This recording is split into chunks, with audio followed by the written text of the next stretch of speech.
এই সময় কম, শুরু করো। আমি বাংলাদেশে এখন ফজু পাগলা হয়ে গেছি এবং এই নামটা আমাকে দিয়েছে মুক্তিযুদ্ধ বিরোধী জামাতে ইসলাম। আমি নাকি ফজু পাগলা। ফজু পাগলা। কিন্তু ফজলুর রহমান নামে একটা নেতা আছে বাংলাদেশে, অনেকে ফজু পাগলা বলে। ফজু পাগলা। আমি আজকে বাঙালি জাতিকে বলবো, হে বাঙালি জাতি, তাদেরকে আমি হাত জোর করে অনুরোধ করি, ঘুম থেকে উঠে ফজরের যখন আসসালাতু খায়রুম মিনান নাওম আযান পড়বে, তখন তুমি নামাজে যাও, কোরআন শরীফ পড়ো, তারপরে ঘরের মধ্যে মুক্তিযুদ্ধের গানটা বাজাও। আজ প্রথমবার কইছস তাই মাফ করে দিলাম, কিন্তু দ্বিতীয়বার যেদিন কবি সেই দিন তোর কলজাটারে তাই না বাইর করে আমি ওজন করুম। ইয়েদের কথার 500 টাকা 1000 টাকা যারা মানুষের ঘরে খায়া লিল্লা খায়া যারা বড় হইয়া বড় বড় কথা বলে, এদের কথা এদের কোনো সেন্স কাজ করে বলে আমি মনে করি না। তবে আমি একটা কথা বলি, এরা হইল মোল্লা মুন্সি। মোল্লাতন্ত্র কিন্তু ইসলাম নয়, ইসলাম কিন্তু মহান। মোল্লাতন্ত্র চিরদিন ইসলামকে ছোট করেছে। কাজে এই বাংলাদেশে মোল্লাতন্ত্র হয়েছে আর ধর্মের নামে ব্যবসা শুরু হয়েছে। এই যে ব্যবসায়ীর দল, ধর্মের নামে যারা ব্যবসা করতেছে, তাদের কথার উত্তর দিতে গেলে এই যে তারা হাজারে হাজারে জমা হয় সোহরাওয়ার্দী উদ্যানে, কই থেকে? প্রতি শুক্রবার পাইছে আল্লাহর মহান দিন, শুক্রবারের জুম্মার নামাজ পড়েই হাজারে হাজারে ওই মাদ্রাসার ছাত্র পাইছে, গরিব মানুষের সন্তানেরা। আমি আজকে পরিষ্কারভাবে বলতেছি, মাদ্রাসাতে যারা লেখাপড়া করে এরা খুব সাধারণ গরিব ঘরের সন্তান, বেশিরভাগ, অন্তত 96-7%। এই ছেলেপেলেরা কিছুই বুঝে না হুজুর ছাড়া। এরা থাকে মাদ্রাসায়, খায় লিল্লার টাকা, এরা মানুষের অনুদানে খায়। নিজের জীবন সম্পর্কে এদের যে ধারণা হয়, সেই ধারণা হলো হুজুর যা বলে তাই শুনতে হবে। হুজুরেরা তাদেরকে কয়েকদিন পরে পরে প্রতি শুক্রবারে অথবা 1 মাস 2 মাস পরে পরে তৌহিদি জনতার নামে, ইসলাম রক্ষা করার নামে সোহরাওয়ার্দী উদ্যানে জামাত ইসলাম, হেফাজতে ইসলাম তারা এসে যুক্ত হবে। নারী নীতি করা যাবে না, নারী নীতি যারা লেখছে করছে এই নারীরা। আমি তো মনে করি এখন যদি বেগম রুকেয়া থাকতো, আজকের মোল্লা মুন্সিরা তাকে বেত্রাঘাত করতো অথবা তসলিমা নাসরিনের মতো দেশ তারা করতো বেগম রুকেয়ারে। এই কারণে আমি সবসময় বলি, কি করলাম গাজীর গীত গায়া, 5 টাকা কামাই করলাম 1.5 টাকা খায়া। যারা নারীকে, যারা নারী নীতিতে প্রোগ্রেসিভ কথা বলে, তাদেরকে যারা বেশ্যা বলে, এদের তো মায়ের পেটে জন্মগ্রহণ করা ঠিক হয় নাই। আমি তো মাকে বলবো এদেরকে পেটে ধারণ করো না মা। বা ইভেন মৌলানা মৌলভী সাহেবদের ঘরে যে মায়েরা বোনেরা, তাদেরকে বলবো তোমরা এদের বাচ্চা পেটে নিও না, এরা তোমাদেরকে খুব ছোট নজরে দেখে। আমি খুব কঠিন কথাগুলো, এই this time once it will come, যে বাংলাদেশের 1 কোটি মহিলা, তারা তো 50%, 18 কোটি মানুষের মধ্যে আমার মা বোনেরা তো 9 কোটি। এই 9 কোটি একদিন রাস্তায় বেরিয়ে এদের বিরুদ্ধে, এদের পাতে ভাত দিব না, এদের জন্য তরকারি রান্না করবো না। আমি স্পষ্ট করে বলতে চাই, এই ফজলুর রহমান তসলিমা নাসরিনের উত্তরসূরি, এই তসলিমা নাসরিনের উত্তরসূরিকে বাংলাদেশ থেকে বিতাড়িত করে বাংলাদেশের স্বাধীন নাগরিকদেরকে নিয়ে স্বাধীন বাংলাদেশ গঠন করতে হবে। না হয় এই বাংলাদেশটা আবার ওই সকল দুষ্ট চক্রের হাতে সীমাবদ্ধ হয়ে দেশটাকে ধ্বংসের দ্বার প্রান্তে নিয়ে। আজকে হঠাৎ করে, যেটা দুর্ভাগ্যজনক, আজকে হঠাৎ করে আমি দেখলে পেলাম, সকালবেলায় আমার বাসার সামনে কিছু মিছিলের শব্দ পাইলাম। আবার ফজলু পাগলা কই, 1 2 3 4 ফজু হবে গ্রেফতার, 1 2 3 4 বাকশাল নো মোর।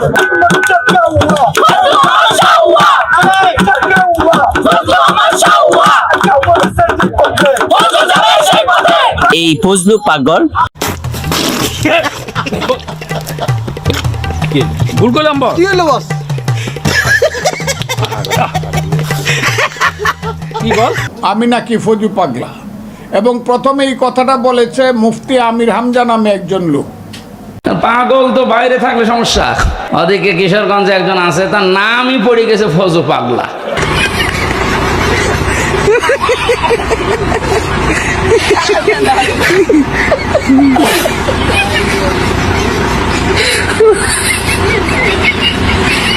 অনেক সেদিন দেখলাম লাইভ করে বলছে আমার এই নামটা দিয়েছে মুফতি আমির হামজা কুষ্টিয়া। এবং প্রথমে এই কথাটা বলেছে মুফতি আমির হামজা নামে একজন লোক। তারা আমাকে ফজা পাগলা বলে কথা বলে, উনি একদিনই মাননীয় সদস্য, আমি ওনাকে, আপনাকে কেউ এই ধরনের উক্তি করেছে আপনার সম্বন্ধে? এরকম তো সংসদে কেউ বলে নাই তো। না বলছি করেছে, তারা আমাকে ফজা পাগলা বলে কথা বলে, উনি একদিনই তারা নাকি সভ্য, তারা নাকি ইসলাম। এবং উনি যে বলতেছে ওই দিন বললো যে আমার দাড়ি পাকা, আমার চোখের সমস্ত পাকা, উনি আমার চেয়ে 10 বছরের ছোট। আমার বয়স 78 বছর, আমি 48 সনে জন্মগ্রহণ করেছি, উনি 58 সনে জন্মগ্রহণ করেছি। কথাটা সত্য না মিথ্যা? মাননীয় সদস্য, আমি ওনাকে আপনাকে কেউ এই ধরনের উক্তি করেছে আপনার সম্বন্ধে? এরকম তো সংসদে কেউ বলে নাই তো না এরকম। বলছি করেছে, আপনি কেন করেছে, নিজে টেনে করেছে বলেন, please। আছে এখানে এখানে উপস্থিত। আমি আজকে আপনাকে বলতে চাই, আচ্ছা আমি যে কথাটা বলতে চাইছিলাম, বিরোধী দলের নেতা বলেছেন উনি মুক্তিযোদ্ধা পরিবারের লোক এবং উনি শহীদ পরিবারের লোক এবং উনি জামাত ইসলাম করেন। এটা ডাবল অপরাধ। মুক্তিযোদ্ধা পরিবারের লোক কেউ জামাত করতে পারে না। আর শহীদ পরিবারের লোক, মাননীয় সদস্যবৃন্দ, ওনাকে বলতে দেন। মাননীয় সদস্যবৃন্দ, অর্ডার অর্ডার, আপনারা শৃঙ্খলা রক্ষা করুন। মাননীয় সদস্যবৃন্দ, সংসদে শৃঙ্খলা রক্ষা করুন। মাননীয় সদস্য ফজলুর রহমান, আপনি শেষ করুন, কষ্ট পাইতেছেন, বক্তব্য শেষ করুন। আমি আবারও বলে রাখলাম, শহীদ পরিবারের লোক তো জামাত করতেই পারে না, আর জামাত করলে ডাবল অপরাধ করতেছে। 2, তাহলে তাহলে আমি আপনাদেরকে বলি, মাননীয় সদস্যবৃন্দ, আমি আমি আমি এক সেকেন্ড, মাননীয় সদস্য ফজলুর রহমান, বসেন বসেন বসেন। আমি আপনাদেরকে মাননীয় সদস্যবৃন্দ, প্রোটেকশন আশা করতেছি। মাননীয় সদস্যবৃন্দ, বসুন, কিন্তু আমার গলা সংসদে শৃঙ্খলা রক্ষা করুন। ওনার গলা, আমি কিন্তু ওনাদেরকে খারাপ কিছু বলি নাই। বসেন। মাননীয় সদস্য ফজলুর রহমান, মাননীয় সদস্য ফজলুর রহমান, আপনি একটু অপেক্ষা করুন। মাননীয় সদস্যবৃন্দ, আমি Kazi Nazrul Islam, please sit down, please sit down, আমি বলছি প্লিজ সিট ডাউন। এই যে দেখেন তারা বসেন বসেন।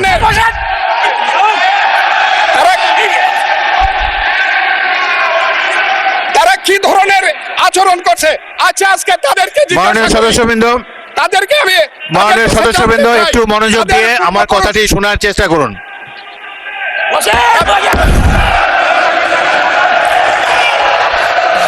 মাননীয় সদস্যবৃন্দ, কাজী নজরুল ইসলাম, বসুন, আমি আজকে বসুন বসুন, এই স্পিকারের কথা শোনার চেষ্টা করুন। এই কথা মাননীয় সদস্যবৃন্দ, আমার একটা কথা আপনারা মনোযোগ দিয়ে শুনেন। সংসদে প্রত্যেক সদস্যের, ফজলুর রহমান একটু ওয়েট করেন, একটু ওয়েট করেন।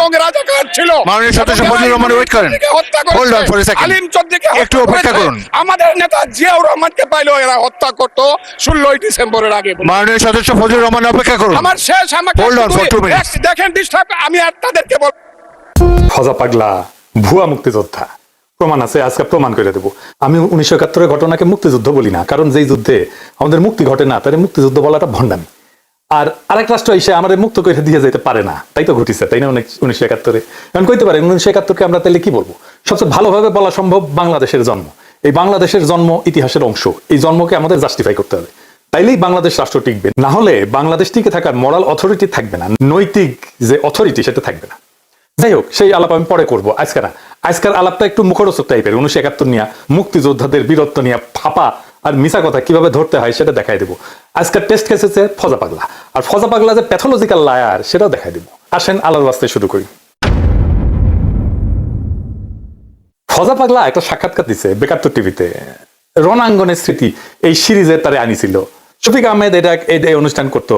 এই অনুষ্ঠান এতই গুরুত্বপূর্ণ মুক্তিযুদ্ধ চেতনা মানানীদের কাছে যে মুক্তিযুদ্ধ জাদুঘর এই জন্য তারা পুরস্কার দিচ্ছে। দেখেন, তার মানে এই প্রোগ্রামে যা যা বলিছে সেই সব গুরুত্বপূর্ণ কথা আমাদের আমলে নেওয়া উচিত। আসেন এগুলো আমরা দেখি, আগে তার কথা শুনি, তারপরে আমরা পরীক্ষা করে দেখি কথাটা সত্য আর মিথ্যা কিনা। প্রথম দাবি, 1971-এর 9 মার্চ পতাকা উড়াইছে। দেখেন এডিটর সাহেব তার কথাটা দেখান।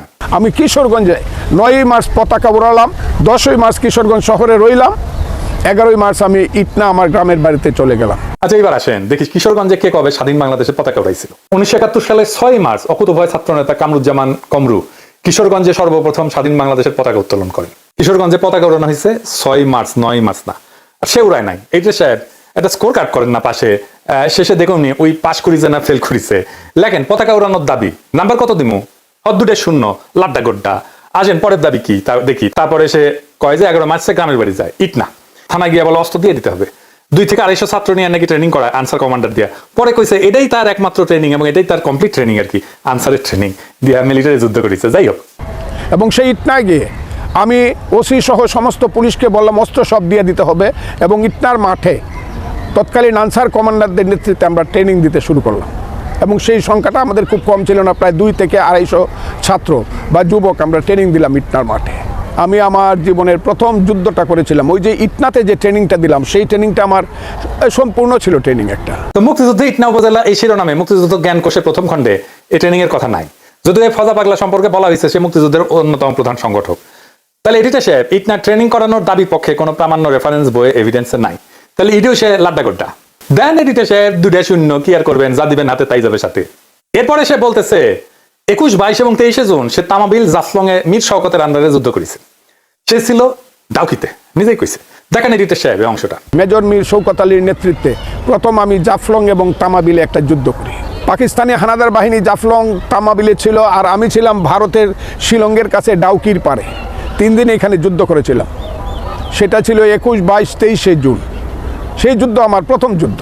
মুক্তিযুদ্ধের সামরিক অভিযান 2য় খণ্ডে যে এই জায়গাটা যুদ্ধের কথা বলছেন, ওই যে তামাবিল জাফলং, ওই যুদ্ধের সব যুদ্ধের বর্ণনা আছে। এটা হচ্ছে রাধানগরের যুদ্ধ। অনেকগুলো যুদ্ধ হয়েছে রাধানগরে।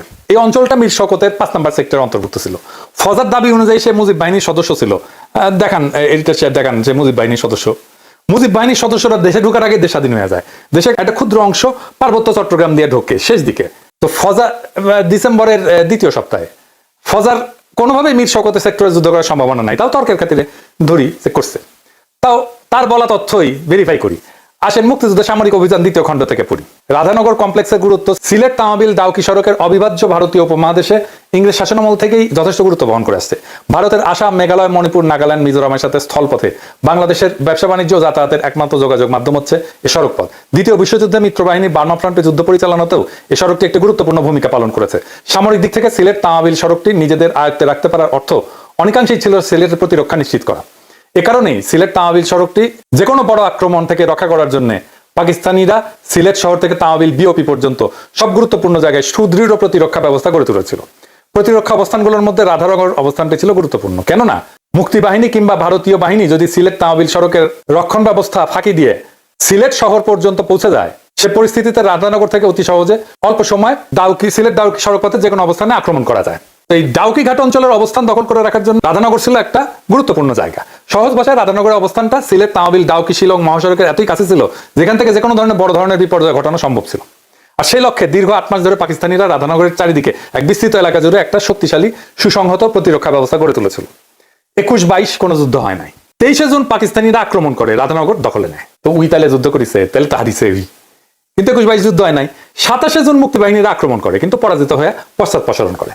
13 জুলাই জাফলং এ একটা যুদ্ধ হয়, এটাকে মুরিয়া যুদ্ধ বলা হয়। যে দেখেন, তাইলে ওই যুদ্ধের কোনো কথা আছে? ডাউকি ইন্ডিয়ার মধ্যে, ডাউকিতে একটা মুক্তিযুদ্ধের ক্যাম্প ছিল, সে আছে ডাউকিতে। ডাউকি থেকে সে যুদ্ধ করতেছে জাফলং আর তামাবিলে। এইটা সাহেব গুগল ম্যাপে ডাউকি, তামাবিল আর জাফলং দেখেন তো। তামাবিল আর জাফলং 2 দিকে না, আর মাঝখানে ডাউকি, দেখেছেন? এইভাবে মিলিটারি অপারেশন করে, 2 দিকে মিলিটারি অপারেশন হবে, আর ওই ডাউকি থেকে ওই যুদ্ধ করছে। হ্যাঁ, ওই ডাউকি থেকে ওই 2টা জায়গার দূরত্ব প্রায় 10 কিলোমিটারের মতো। মানে এটা ছেলে খেলা। আচ্ছা ভাই, আর্মির লোকজন আছে না, আপনারা কেন চ্যালেঞ্জ করেন না এসব বালসাল? তাহলে এডিটর সাহেব জাফলং এ লাড্ডা গুড্ডা, তাই না?